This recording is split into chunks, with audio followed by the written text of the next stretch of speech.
Time Machine by H.G. Wells, Chapter 1. The time traveler, for so it will be convenient to speak of him, was expounding a recondite matter to us.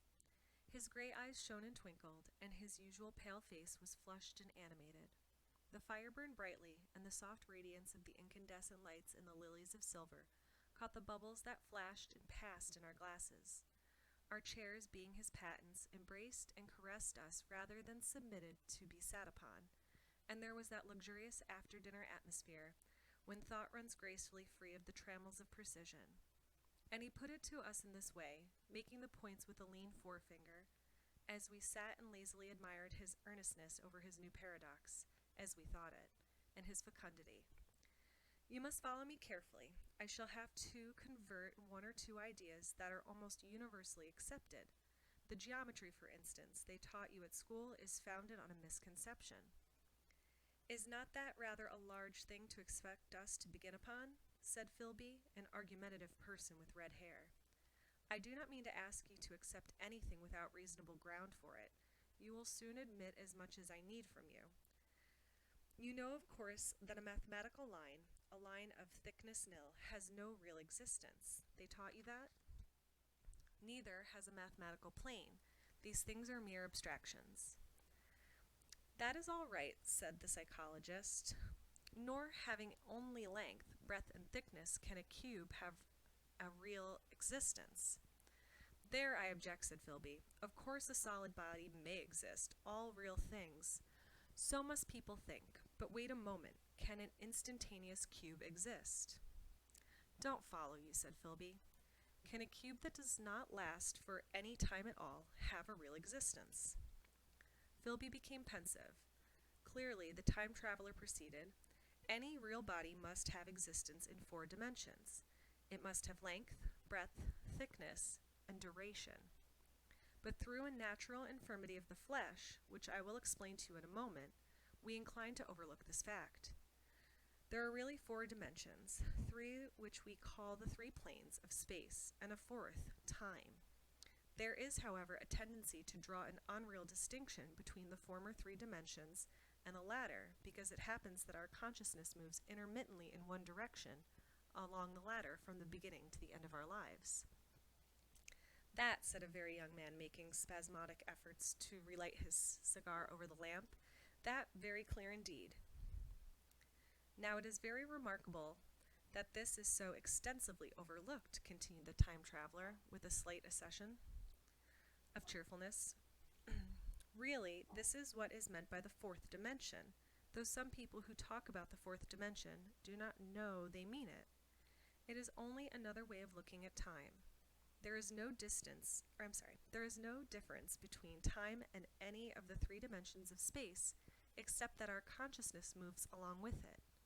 But some foolish people have got hold of the wrong side of that idea. You have all heard what they have to say about this 4th dimension?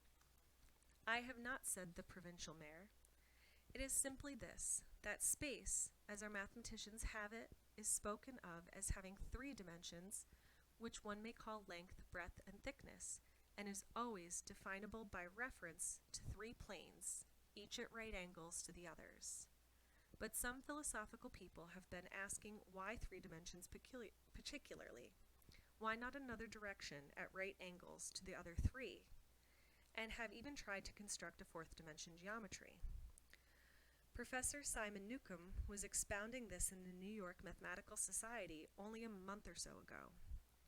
You know how on a flat surface, which has only 2 dimensions, we can represent a figure of a 3-dimensional solid, and similarly they think that by models of 3 dimensions they could represent one of 4, if they could master the perspective of the thing, see?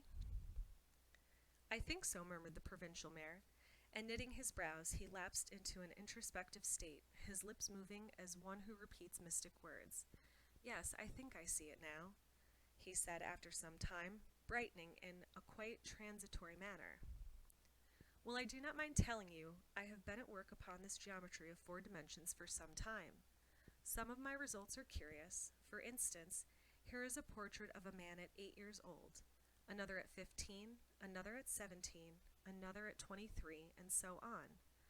All these are evidently sections, as it were, three-dimensional representations of his four-dimensional being, which is a fixed and unalterable thing. Scientific people, proceeded the time traveler, after the pause required for the proper assimilation of this, know very well that time is only a kind of space.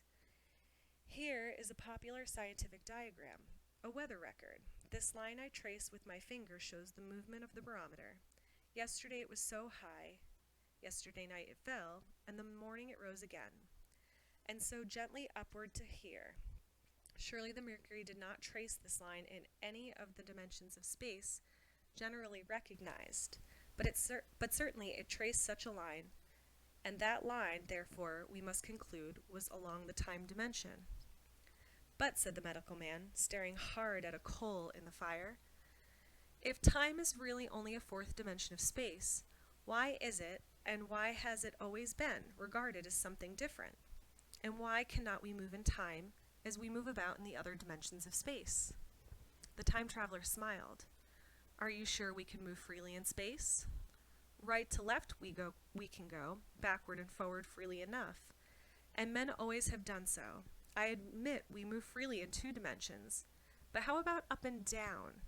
Gravitation limits us there. Not exactly, said the medical man. There are balloons. But before the balloons, save for spasmodic jumping and inequalities of the surface, men had no freedom of vertical movement. Still, they could move a little up and down, said the medical man. Easier, far easier down than up. And you cannot move at all in time. You cannot get away from the present moment. My dear sir, that is just where you are wrong. That is just where the whole world has gone wrong. We are always getting away from the present movement. Our mental existences, which are immaterial, have no dimension, are passing along the time dimension with a uniform velocity from the cradle to the grave, just as we should travel down if we began our existence 50 miles above the earth's surface. But the great difficulty is this, interrupted the psychologist.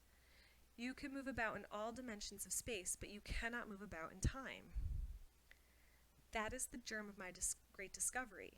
You are wrong to say that we cannot move about in time. For instance, I am recalling an incident very vividly.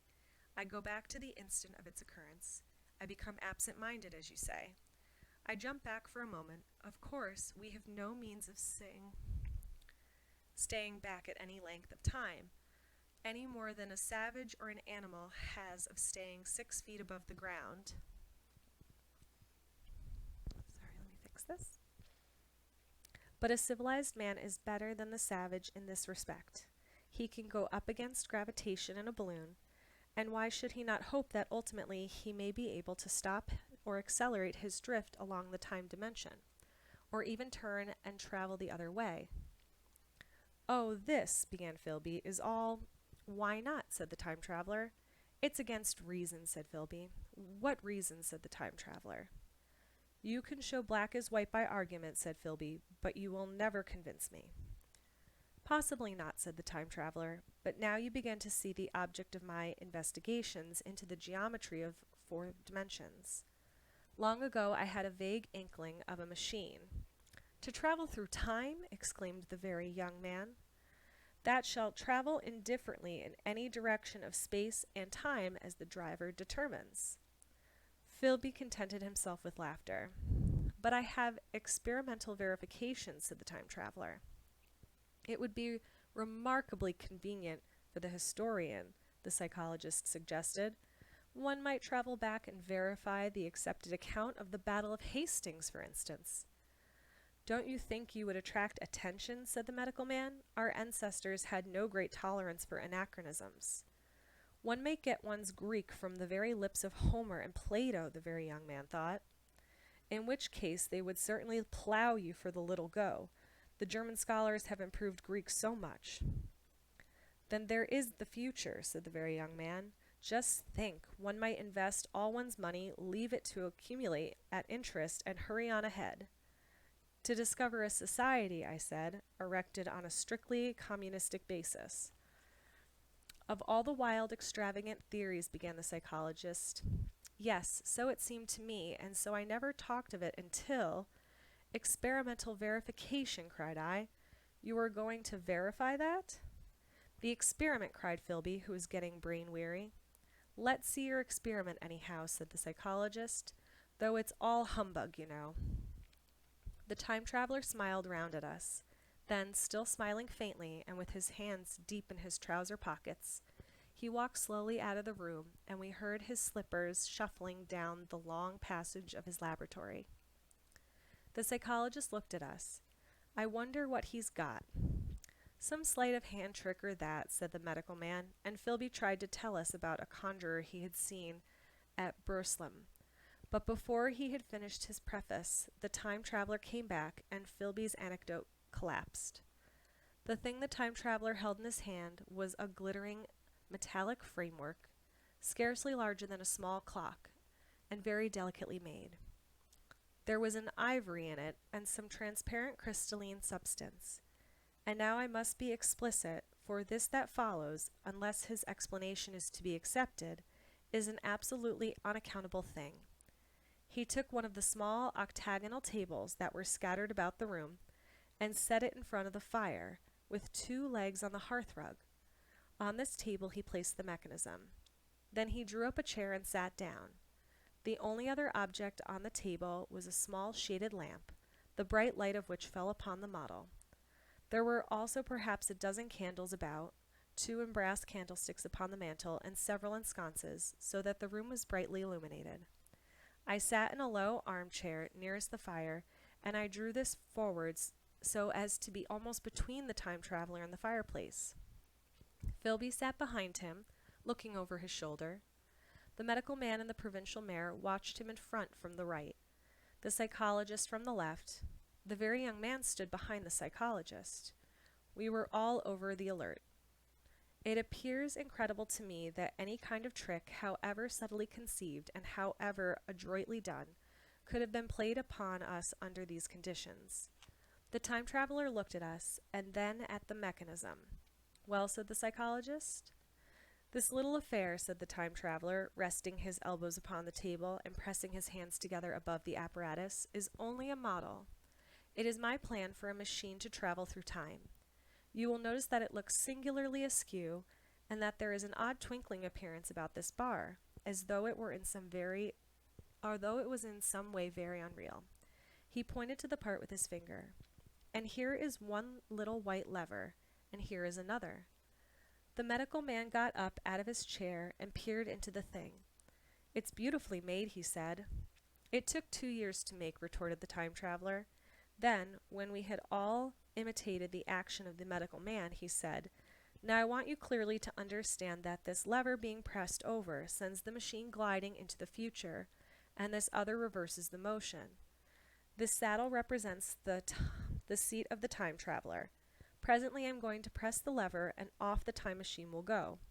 It will vanish, pass into the future, and disappear. Have a good look at the thing. Look at the table, too, and satisfy yourself that there is no trickery. I don't want to waste this model, and then be told I'm a quack. There was a minute's pause, perhaps. The psychologist seemed to speak to me, but changed his mind. Then the time-traveler put forth his finger toward the lever. No, he said suddenly, lend me your hand. And turning to the psychologist, he took that individual's hand in his own and told him to put out his forefinger, so that it was the psychologist himself who sent forth the model time machine on its interminable voyage. We all saw the lever turn. I am absolutely certain that there was no trickery. There was a breath of wind, and the lamp flame jumped. One of the candles on the mantel was blown out, and the little machine suddenly swung around, became indistinct, was seen as a ghost for a second perhaps, as an eddy of faintly glittering brass and ivory, and it was gone, vanished. Save for the lamp, the table was bare. Everyone was silent for a minute. Then Philby said he was damned. The psychologist recovered from his stupor and suddenly looked under the table. At that, the time-traveler laughed cheerfully. Well, he said, with a reminiscence of the psychologist. Then again, He went to the tobacco jar on the mantel and with his back to us began to fill his pipe. We stared at each other. "Look here," said the medical man. "Are you in earnest about this? Do you seriously believe that the machine has traveled into time?" "Certainly," said the time traveler, stooping to light a spill at the fire. Then he turned, lighting his pipe, to look at the psychologist's face. The psychologist, to show he was not unhinged, helped himself to a cigar and tried to light it uncut. "What is more, I have a big machine nearly finished in there," he indicated the laboratory. "And when that is put together, I mean to have a journey on my own account." "You mean to say that the machine has traveled into the future?" said Philby. "Into the future or the past, I don't for certain know which." After an interval, the psychologist had an inspiration. "It must have gone into the past, if it has gone anywhere," he said. "Why?" said the time traveler. "Because I presume that it has not moved in space, and if it traveled into the future, it would still be here all this time, since it must have traveled through this time." "But," I said, "if it traveled into the past, it would have been visible when we came first into this room, and last Thursday when we were here, and the Thursday before that, and so forth." "Serious objections," remarked the provincial mayor, with an air of impartiality, turning towards the time traveler. "Not a bit," said the time traveler, and to the psychologist, "You think you could explain that? Its presentation below the threshold, you know, diluted presentation?" "Of course," said the psychologist, and reassured us. "That's a simple point of psychology. I should have thought of it. It's plain enough and helps the paradox delightfully. We cannot see it, nor can we appreciate this machine any more than we can the spoke of a wheel spinning or a bullet flying through the air. If it is traveling through time 50 times or 100 times faster than we are, if it gets through a minute while we get through a second, the impression it creates will of course be only 1/50th or 1/100th of what it would make it of what it would make if it were not traveling in time. That's plain enough." He passed his hand through the space in which the machine had been. "You see," he said, laughing. We sat and stared at the vacant table for a minute or so. Then the time traveler asked us what we thought of it all. "It sounds plausible enough tonight," said the medical man, "but wait until tomorrow. Wait for the common sense of the morning." "Would you like to see the time machine itself?" asked the time traveler. And therewith, taking the lamp in his hand, he led the way down the long, drafty corridor to his laboratory. I remember vividly the flickering light, his queer broad head in silhouette, the dance of the shadows, how we all followed him, puzzled but incredulous, and how there in the laboratory we beheld a larger edition of the little machine, which we had seen vanish from before our eyes. Parts of nickel, parts of ivory, parts had certainly been filed or sawn of a rock crystal.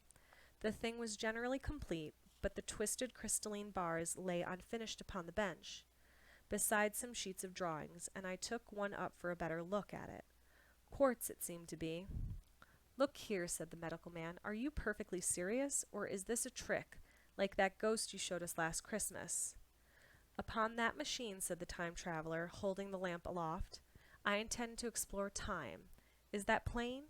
I was never more serious in my life." None of us quite knew how to take it. I caught Philby's eye over the shoulder of the medical man, and he winked at me solemnly.